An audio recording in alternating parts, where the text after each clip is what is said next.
구약성경 808면에 있는 시편 8편 1절에서 9절까지 말씀을 제가 봉독해 드리겠습니다. 여호와 우리 주여, 주의 이름이 온 땅에 어찌 그리 아름다운지요. 주의 영광이 하늘을 덮었나이다.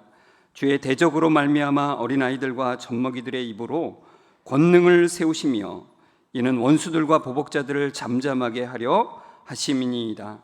주의 손가락으로 만드신 주의 하늘과 주께서 베풀어 두신 달과 별들을 내가 보오니 사람이 무엇이기에 주께서 그를 생각하시며 인자가 무엇이기에 주께서 그를 돌보시나이까.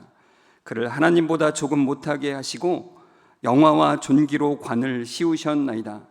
주의 손으로 만드신 것을 다스리게 하시고 만물을 그 발 아래 두셨으니 곧 모든 소와 양과 들짐승이며 공중의 새와 바다의 물고기와 바닷길에 다니는 것이니이다. 여호와 우리 주여, 주의 이름이 온 땅에 어찌 그리 아름다운지요. 아멘. 우리 옆 사람과 인사하겠습니다. 성도님 말씀에 은혜 되세요. 이렇게 인사하겠습니다. 오늘도 말씀에 커다란 은혜가 되시기를 주의 이름으로 축복합니다. 오늘 시편 말씀을 보시면은 4절과 5절 말씀에 아주 우리에게 좀 익숙한 말씀이 있죠. 사람이 무엇이기에 주께서 그를 생각하시며 인자가 무엇이기에 주께서 그를 돌보시나이까.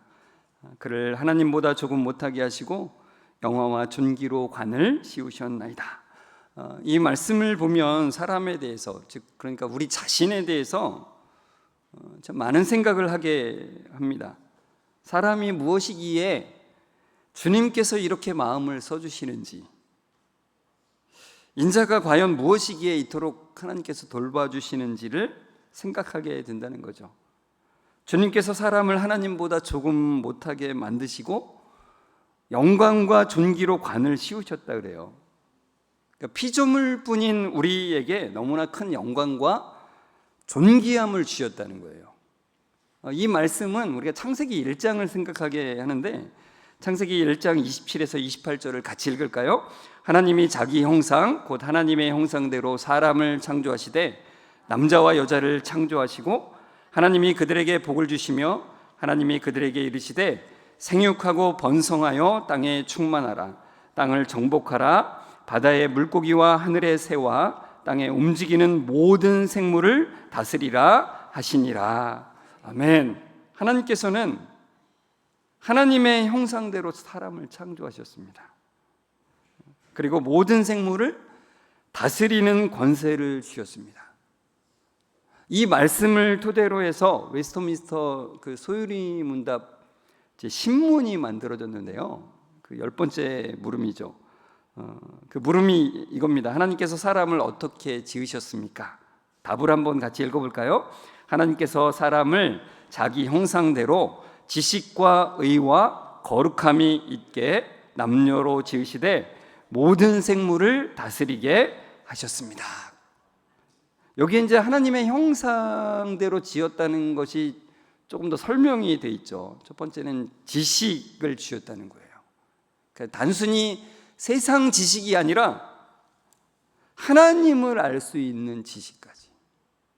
이 세상에 어떤 것도 하나님을 알 수 있는 지식을, 여러분 개가 똑똑하잖아요. 가끔 저한테도 어떤 분들이 걔가 이렇게 똑똑한지 몰랐어요. 고양이가 이렇게 똑똑한지 몰랐어요. 그러시는데 아무리 똑똑해도 하나님을 알 수 있는 지식이 그들에게는 없어요. 그 개와 고양이한테. 그것을 우리에게 주신 거예요. 그 다음에 의를 주셨는데 이것은 하나님의 뜻에 일치하는, 그러니까 하나님의 율법, 거기에 일치하는 상태를 우리에게 주신 거예요. 그 어떠한 피조물에게도 이것을 주시지 않았습니다. 하나님의 뜻에 맞게 살 수 있는 것을 우리에게 주신 거예요. 그것과 연관해서 세 번째가 바로 거룩함이죠. 구별된 깨끗함, 영적인 순결함을, 하나님의 그 거룩함을 우리에게도 동일하게 주신 거예요. 분별됨을 우리에게 주신 겁니다. 세상의 그 어떤 피조물에게도 주시지 않은 하나님을 닮은 것을 우리에게 주신 거예요. 놀라운 것이죠. 그러니까 하나님께서 하나님의 형상대로 사람을 이렇게 주시고 지으시고 모든 생물을 다스릴 권세를 주셨다는 거예요. 근데 여러분, 하나님이 만드신 그 온 우주의 관점으로 보자면, 그 우주의 크기로 우리를 보자면 참으로 우리는 작은 존재잖아요. 3절에 보면 이런 말씀이 있는데 같이 읽어볼까요? 주의 손가락으로 만드신 주의 하늘과 주께서 베풀어 두신 달과 별들을 내가 보니, 그래요. 여러분, 우리가 뭐 과학이 발달한다 그래가지고 뭐 더 멀리 있는 우주를 이렇게 천문학자들이 이렇게 연구된 것들이 발표가 되잖아요. 그러면은 점점 우리가 있는 이 우주의 크기가 우리가 상상했던 것보다 점점 더 커다랗다는 것을 알 수 있다는 거죠. 그러니까 우리가 속한 은하계만도 뭐 도저히 상상할 수 없는 크기인데도 그 은하계는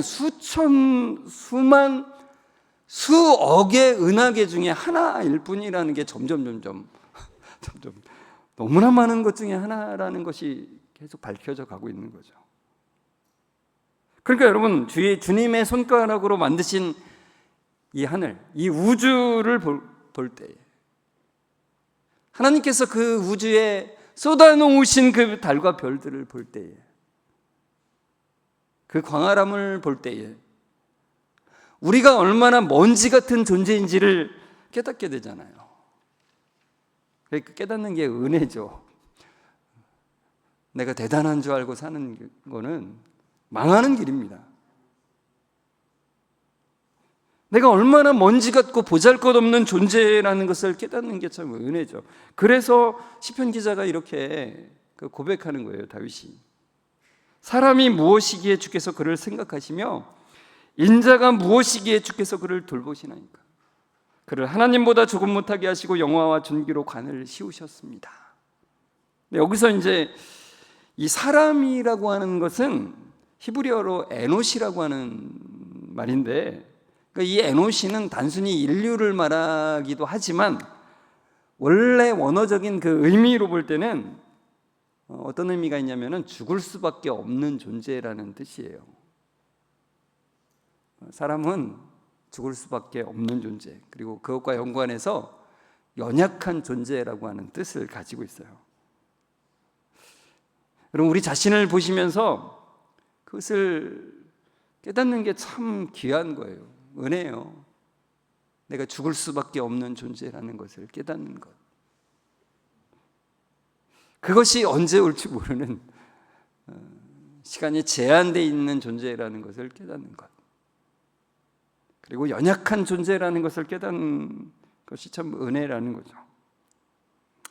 그리고 이어서 이제 인자라고 하는 말이 나오는데, 인자라고 하는 말은 이제 히브리어로 벤 아담이라고 하는 말인데, 이 벤이라고 하는 말은 아들이라고 하는 뜻이에요. 그리고 아담은 우리가 알듯이 그 아담 알잖아요. 아담과 하와 할 때 그 아담은 흙이라고 하는 뜻에서 나왔어요. 왜냐하면 하나님께서 아담을 흙으로 빚어서 만드셨기 때문에 그렇죠. 그러니까 여러분, 사람은 흙으로부터 온 존재죠. 그러니까 피조물이라고 하는 뜻이에요. 한계가 있는 존재예요. 하나님께서 흙으로 빚으신 피조물이라고 하는 그것을 분명하게 우리에게 보여주고 있죠. 그 다음에 이제 5절에 이게 참 해석하기 어려운 구절 중에 하나인데, 그를 하나님보다 조금 못하게 만드시고라고 하는 게 도대체 무슨 말인가? 예전에는 이 구절이 어떻게 돼 있었냐면은 그 개역 한글판에는 천사보다 조금 못하게라고 번역이 됐습니다. 그럼 천사보다 조금 못한 건 무엇이고 하나님보다 조금 못한 것은 무엇인가? 여기에 이제 하나님이라고 하는 이 단어에 해당하는 그 히브리어가 엘로힘이라고 하는 말이에요. 이 원래 의미는 뭐냐면은 신적 존재라고 하는 뜻이에요. 천상의 존재를 의미하는 거예요. 근데 여기서 이제 이 문맥상 의미하는 바는 뭐냐면은 죽지 않는 존재라고 하는 의미를 담고 있는 거예요. 그러니까 이 하나님보다 조금 못하게 했다는 것은 우리가 하나님의 참 귀한 그것을 닮았음에도 불구하고 단 한 가지, 그게 뭐예요? 우린 피조물이고 죽음을 만나야 되는 그런 존재라는 거예요. 이렇게 하나님과는 비교할 수도 없는 존재인 연약하면서도 유약한, 유한한 그런 사람에게 하나님께서는 영화와 존귀함의 그 관을 씌우시고 만물을 다스릴 수 있는 그 권세를 주셨다는 거예요. 그러니까 여러분, 이 구절을 보면서 우린 하나님의 형상대로 지어졌어. 그리고 하나님이 영화와 존귀함의 관을 씌워주신 사람이야. 만물을 다스리는 권세를 주신 사람이야. 그에 맞게 살아가자. 오늘의 적용. 그래, 결심했어. 이렇게 할 수도 있는데 이게 전부는 아니라는 거예요. 이걸로 내 자존감을 높이라고 주신 말씀이라기보단 거기에 굉장히 중요한 의미를 담고 있다는 거예요. 근데 여러분, 우리 자신의 모습을 보면은 이 말씀처럼 영화와 존귀함의 관을 쓰고 있는 것처럼 느껴지나요? 그냥 우리 삶의 현실을 보면 그렇지 않잖아요. 만물을 다스리는 권세를 주셨다고 했는데 만물을 다스리고 계십니까?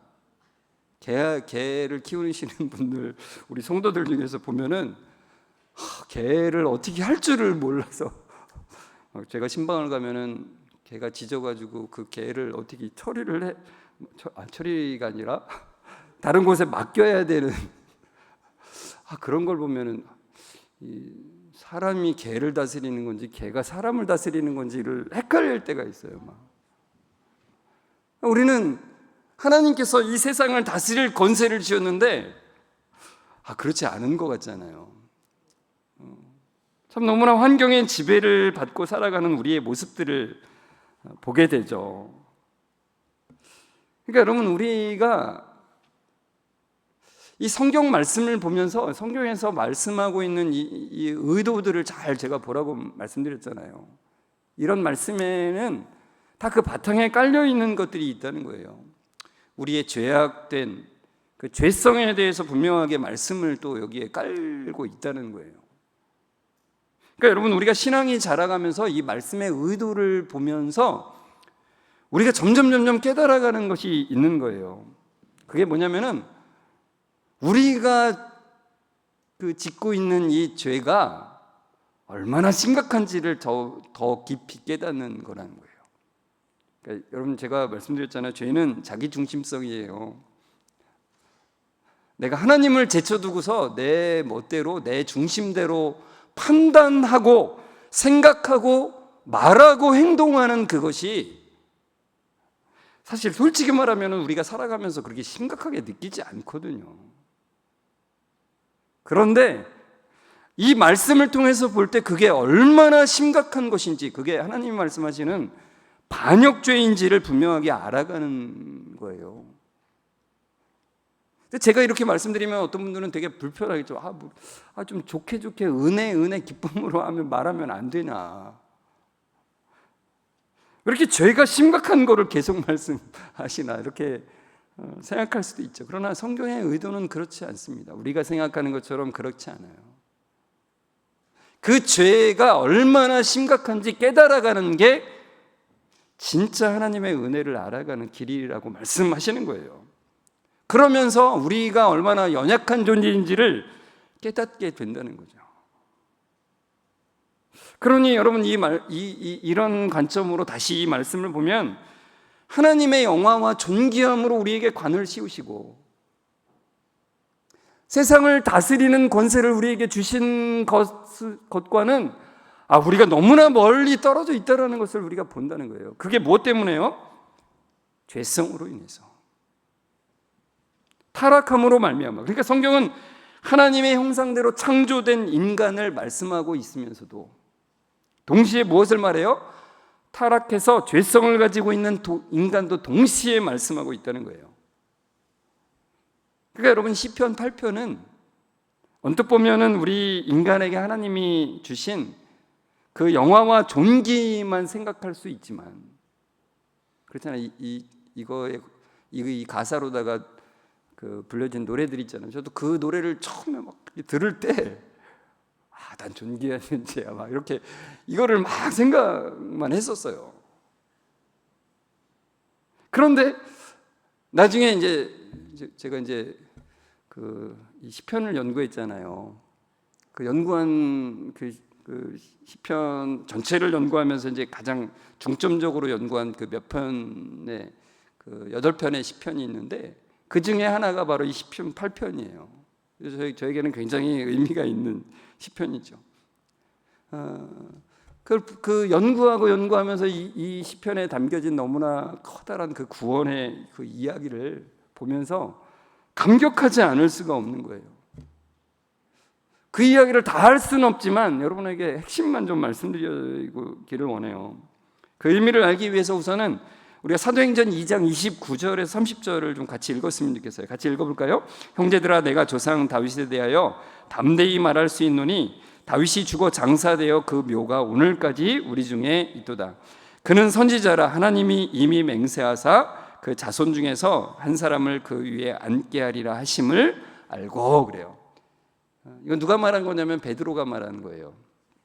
베드로가 예수 그리스도의 부활을 증거할 때에 다윗을 들어서 얘기를 해요.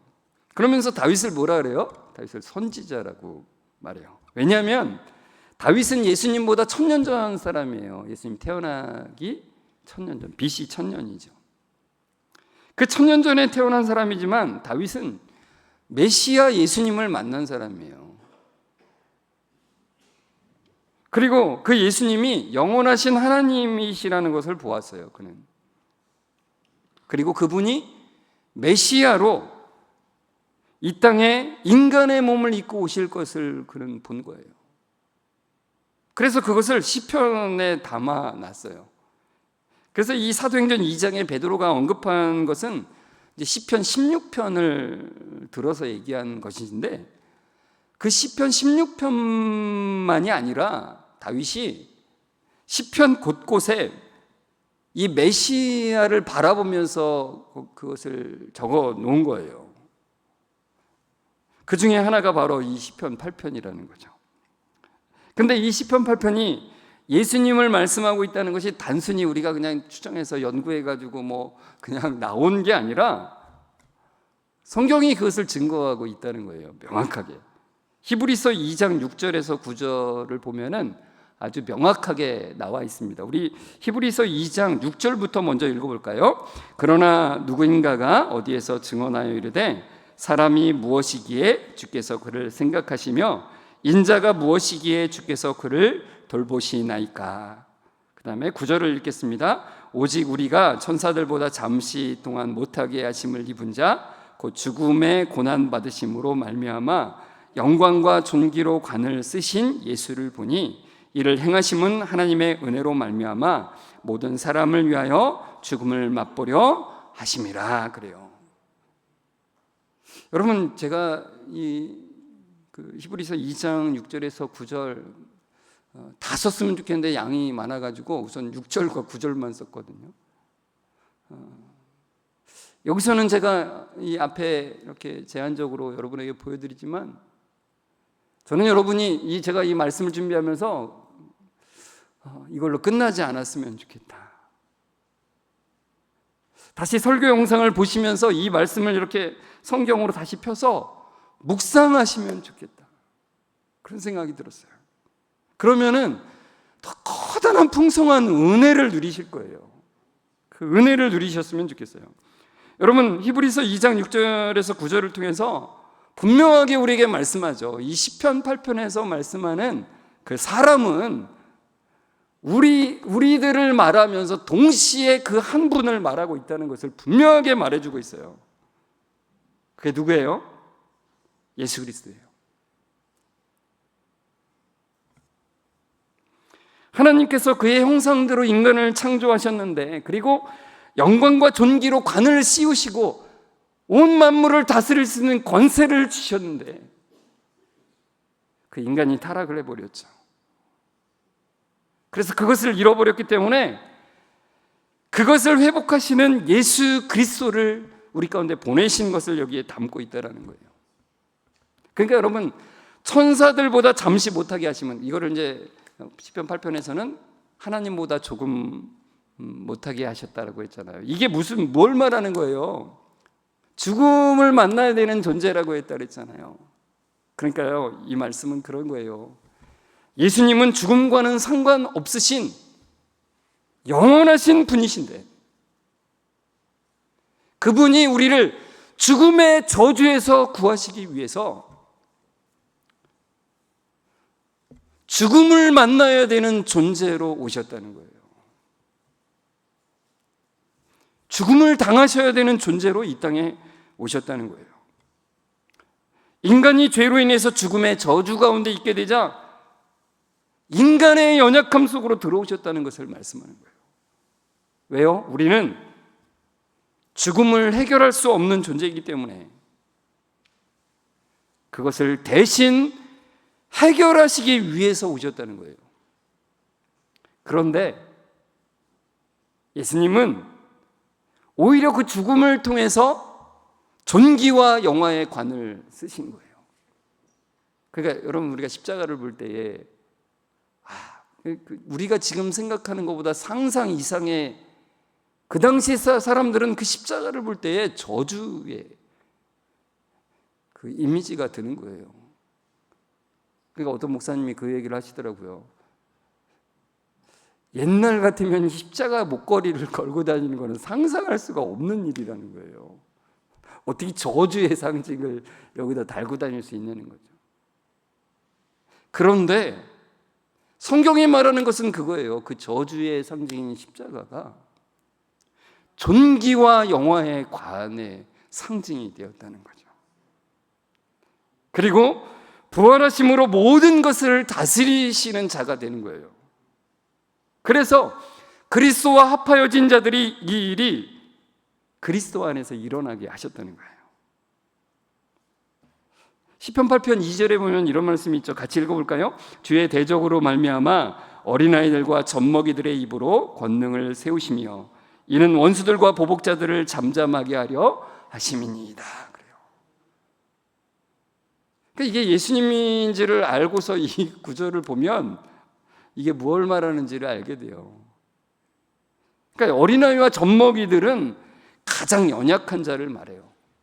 그 연약한 자가 온전히 하나님께 순종하고 찬양함을 통해서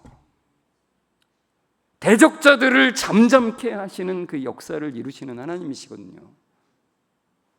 그게 바로 예수님이 하신 일이에요. 가장 연약한 자로 이 땅 가운데 오셔서 모든 대적자들을 잠잠케 하셨어요. 그 대적자들은 예수님을 집어삼킬 것처럼, 예수님을 십자가에 못 박으면 다 끝날 것처럼 했지만 결국은 예수님은 부활하심으로 그 모든 것들을 굴복시키셨다는 겁니다. 가장 연약함으로 인해서 가장 강해 보이는 것을 굴복시킨 것이 바로 십자가로 모든 악의 세력을 밟으신 것입니다. 여러분, 예수님은 이미 하늘과 땅의 모든 권세를 가지신 분이에요. 그죠? 믿습니까? 다시 한번 묻겠습니다. 예수님은 이미 하늘과 땅의 모든 권세를 가지신 분이십니다. 믿습니까? 성경이 우리에게 분명히 증거를 하고 있죠. 그런데요, 이 시편 8편 6편에도 이렇게 말씀하잖아요. 주의 손으로 만드신 것을 다스리게 하시고 만물을 그의 발 아래 두셨다래요. 그러면서 마태복음 28장 18절에도 똑같은 말씀이 나오는데 예수님께서 말씀하세요. 이르시되 하늘과 땅의 모든 권세를 내게 주셨다 그래요. 이미 예수님 것인데 왜 성부 하나님께 그것을 다시 받았다라고 말씀하냐? 바로 우리가 잃어버렸기 때문에 그런 것이죠. 구원과 관련이 있는 말씀이에요. 그러니까 우리가 하나님께 받았던 그 영화와 존귀, 만물을 다스림, 그것을 잃어버린 우리 대신에 연약함과 죽음 속으로 들어가셔서 그것을 해결하시고 다시 그것을 회복시키시는 선언이라는 것입니다.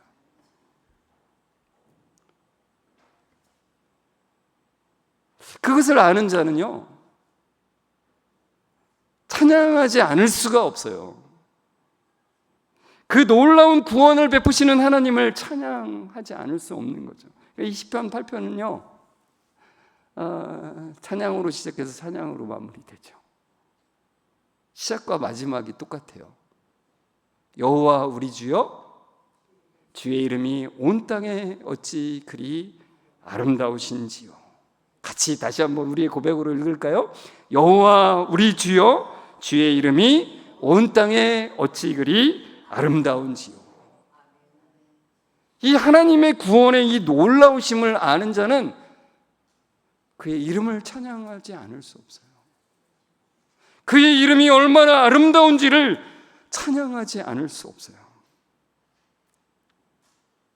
우리에게 생명을 주시고 영화와 존귀의 관을 씌우신 주님, 다스림의 권세를 주신 주님, 그러나 우리가 그것을 잃어버렸을 때 죽음의 저주 가운데 들어오사 우리를 대신하시고 부활하심으로 그 모든 것을 회복시키신 주님, 다스림의 권세를 다시 받으시사 우리 때문에,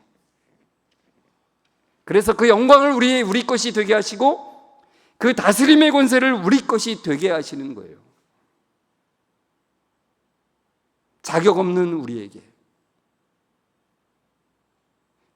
여러분, 은혜의 특징은 자격이 없는 겁니다. 내가 조금이라도 내가 무언가를 해서 자격이 있다고 생각하면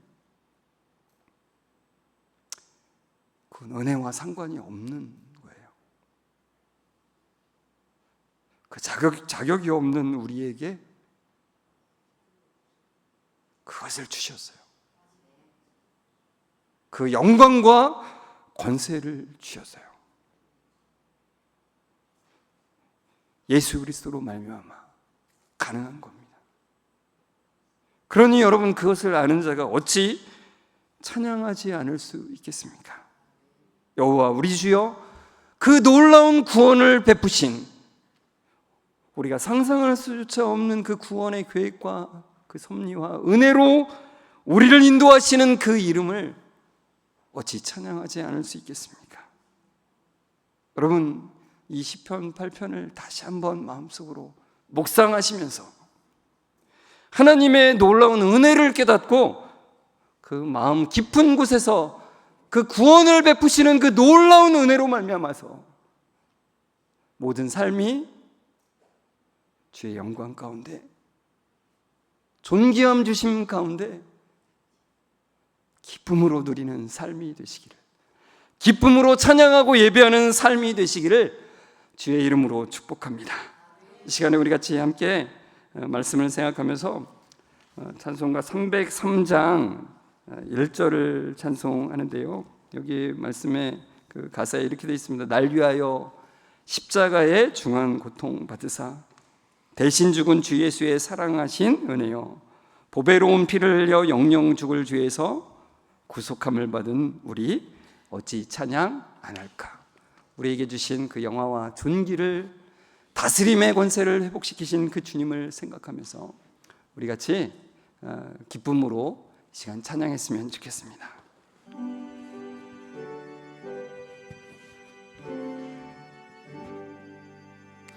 날 위하여 십자가에 중한 고통 받으사 대신 죽은 주 예수의 사랑하신 은혜여, 보배로운 피를 흘려 영영 죽을 죄에서 구속함을 받은 우리 어찌 찬양할까. 다시 한번 날 위하여 십자가에, 날 위하여 십자가에 중한 고통 받으사 대신 죽은 주 예수의 사랑하신 은혜요, 보배로운 피를 흘려 영영 죽을 죄에서 구속함을 받은 우리 어찌 찬양 안 할까. 여호와 우리 주여, 주의 이름이 온 땅에 어찌 그리 아름다운지요. 주님의 영광이 하늘을 덮었나이다. 주님, 날이 가면 갈수록 하나님의 관점이 아닌 우리 자신의 관점으로 생각하고 판단하는 것이 얼마나 큰 죄악임을 보게 됩니다. 날이 가면 갈수록 우리의 지혜가 욕심에 사로잡히게 되고 흔들릴 수밖에 없는 존재임을 보게 됩니다. 하나님께서 주신 것을 잃어버린 존재임을 깨닫게 됩니다. 하나님의 형상을 잃어버린 자들을 불쌍히 여기사 죽음과는 상관없는 분이 죽음의 저주 가운데 들어오시고 이미 그 권세를 가지신 분이 약함 가운데 오사 온전히 순종하심으로 대적들을 잠잠케 하시고 권세를 받으신 그 은혜를 깨닫게 됩니다. 그 은혜를 생각하며 살아가게 하여 주시고 그 은혜를 찬양하며 살아가는 은혜를 주옵소서. 우리 성도들 한 주간 살아가는 동안 이 말씀을 더욱더 묵상하며 주님이 베푸신 그 구원의 그 놀라움을 더욱 충만히 깨달아가고 누리는 삶들이 될 수 있도록 은혜를 베풀어 주옵소서. 참 구원의 예수 그리스도의 이름으로 감사하며 기도드리옵나이다. 아멘. 우리 주 예수 그리스도의 은혜와 하나님의 사랑하심과 성령님의 교통하심이 그 형상을 회복시키시는 하나님의 놀라운 그 이름을 찬양하며 나아가는 우리 모든 성도들과 그 가정 위에 지금부터 영원까지 함께 있을지어다. 아멘.